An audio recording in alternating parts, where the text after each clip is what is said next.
So I'm delighted to be here this morning, take part in this conversation, and I apologise in advance for those of you who have heard me talk about this innovation before, because I think it is probably one of the most exciting things that's happening in Guernsey at the moment around learning. And what I want to share with you this morning is what the big picture looks like and how we think it can really support Guernsey to become that happiest place on earth. In preparing this, one of the things I started thinking about was, okay, what does it actually mean to be happy? We all talk about what happy means, but what does it actually mean to be happy? What is it that makes us happy? Is it how we feel? Is it what we do? Or is it actually where we are? This is a fascinating picture in that these are Syrian refugees escaping to Europe. And in the month that this was shot, over 1,000 refugees and migrants actually drowned on the hard journey towards Europe. And when you ask them about why they're trying to escape, they're talking about wanting to have a safer and happier future for them and their families and their children, and the risks that they're willing to take in order to just to find that place which is safer and happier. One of the quotes that they actually talk about is saying, if we stayed, we'd been dead. You only die once in your life, so we decided to risk dying by trying to reach here. And I think it's really important to think about where we are and why we're here. And when we think about and ask our children in Guernsey about where we are, it was really interesting to hear Phil earlier on and compare the attitudes and responses from people in Guernsey. Because when we ask our children, young people in Guernsey, about what it means to be in Guernsey, how they feel about being here, the children and young people surveys that we carry out do show that children in Guernsey do feel happier and safer than their counterparts in England. They're also very innovative, I think, and when they talk about things that would make Guernsey a happier place, things that would make it better for them, they typically say things like, we need places to go. We need more things to go and see. We want to be connected to the community. However, they're also more innovative than we give them credit for. They talk about not necessarily spending more money, not necessarily about having different resources, but using the things we've got on Guernsey better. Trying to adapt and solve some of the problems we've got and giving us different places to go. If you talk to my daughters at home, actually what they talk about is no more homework. But I think that's probably a personal view on a Sunday night when you're desperately trying to do some maths, I think.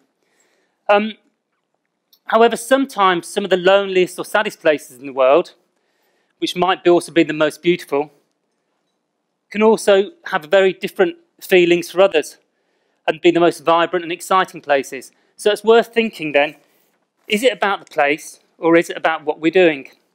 I think about my happiest places. Obviously, it is the mecca of football, which is West Bromwich Albion, the home of everything good about a stylish type of play. It might not necessarily be the happiest for some of my erstwhile Aston Villa fans, I'm afraid, who have been relegated. Do you know that? So everybody has got the ability to be happy, even heroes such as Stephen Patrick Morrissey, who sang about being happy in the haze of a drunken hour, although he does look pretty miserable now with a cat on his head. I would say that, however, one thing you might not know about Morrissey is that very simple things make him happy.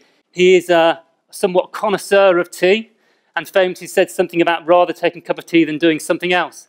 And if you give him the right cup of tea, and he's very fussy apparently, then you do see a smile. So everybody does indeed have the ability to be happy. He's also absolutely, or was, bless her heart, obsessed by Victoria Wood. And I had a friend who undertook this interview who said before he met her, he was physically shaking because Victoria Wood is his absolute hero. It's interesting then, is it not just about where we are, but also about what we do? And reflecting on that, Einstein talks about if you want to live in a happy place and have a happy life, tie it into a goal, not just people and objectives. So if we think about that from an education point of view, we need to make sure that the goals that children have to make them happy, to give enjoyment, to give that vibrancy, is also about giving them real goals which challenge them and make them think about what their learning should look like. So is happiness enough? Well, what we try and do with the new Bailiwick Curriculum is actually challenging children to say, rather than just being happy, as Mick said before, it's about purposeful and joyous learning. And making sure that the curriculum and the new curriculum we have is providing a structure which doesn't just provide happiness, but provides that vibrancy, provides that enjoyment, provides that challenge for children and young people to be successful and to deliver really great outcomes. We asked the children and young people about what they thought learning was like and how the learning might be improved. One of the children said, "We think that schools should have keypads, like the ones in Who Wants to Be a Millionaire. If you don't get it, press the green button. If you're bored, press the red one. If you understand it, press the white one. And if you don't really care, press the blue one." Fantastic instant feedback. One of the key bits of research about what makes good education is good feedback. They also went on to say, and actually, if boredom goes past 50%, the teacher should get a small electric shock.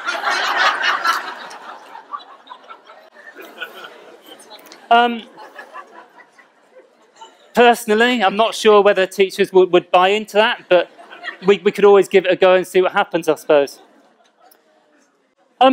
We also need to make sure, and we're doing a lot of work with parents and a lot of work with families, and making sure we're inviting people like Mrs. Hammond into our classroom, but really starting to think and listen to what they think learning should look like, about what the experiences that their children should experience in school. And we've set up various parent forums where they're getting some really exciting and interesting different ideas about what learning should look like. It's interesting when you look at the sort of research that the PTAs in the UK are coming out with. 85% of parents in the UK say that they want their children, they want to say in how their child is educated. 79% say they want to support their child's education and their learning. However, only 33% think that the government understand the changes the government are making, and sadly only 18% feel the government actually listens to parents. I think it'd be interesting to see what parents in Guernsey thought about whether government and whether we as educators and setting up the system are actually listening to parents enough. We also spent a lot of time talking to employees and business leaders. And although we might typically expect employers and business leaders to say, we need children who can read, we need children who can write, actually, when you look at previous CBI reports, and just last year, CBI talking about wanting people and young people who are enthusiastic, confident, creative and resilient. They don't just want exam robots. They go on to talk about schools needing to foster academic success, but also changing and having the development of those behaviours and attitudes that set those young people up for life. So it shouldn't really surprise us that actually what they do talk about when you ask employers and business leaders is about wanting children, young people who can work independently. Those children who are reliable, can work in teams, who are determined. They do go on to mention they need to have a core ability in reading, writing and mathematics, but that comes after those skills and attributes that they're talking about. They talk about young people having an advantage if they can speak different languages, being able to communicate well, and some employers also talking about children and people needing to be ruthless, assertive, fearless and competitive, but then at the same time needing to be sensitive, tactful, diplomatic and generous. Now, if you think about us as schools or educators, it's a big task for schools and for educators to start trying to deliver all these skills and attributes for all of our young people. And it's even more challenging for those young people to actually be able to appropriately show these in the next steps in learning, whether it's into further education, higher education, or into the workplace. Surely one of the last things we would want would be a ruthless, assertive, fearless and competitive nurse running up and down the corridors, trying to stab and give as many injections as she can in the next 2 hours. Although, who knows?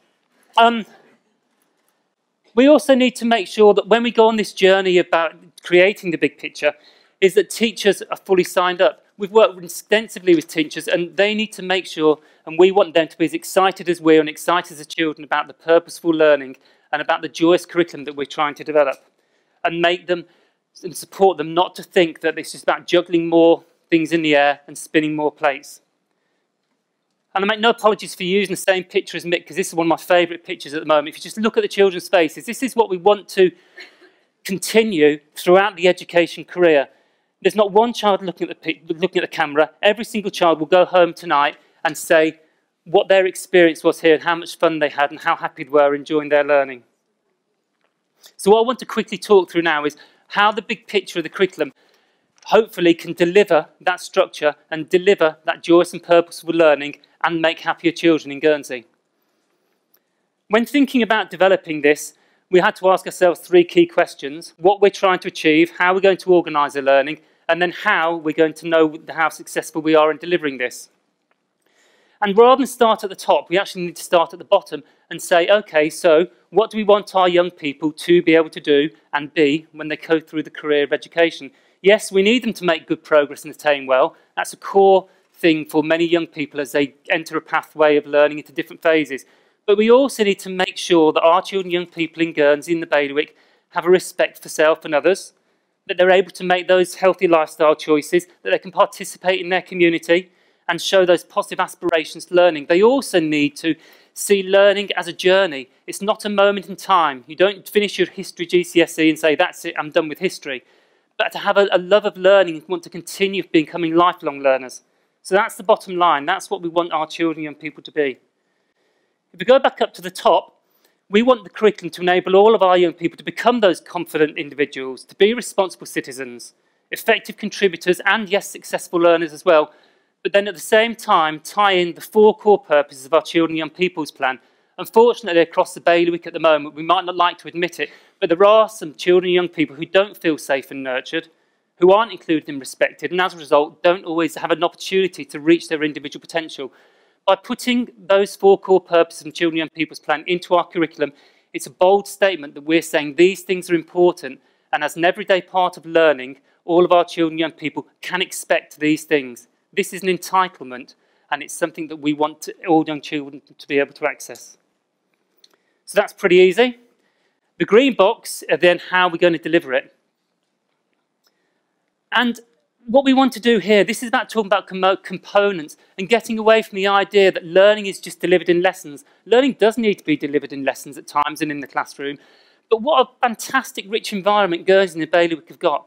We need to make sure that learning takes place outside the classroom, in different learning environments. We make use of all the routines that are part of the school day. We optimise those out-of-school activities and really make sure that those key events, inviting speakers in, inviting other people in, really have an impact on learning. Learning is the whole experience. It's not just a moment in time as part of the school day.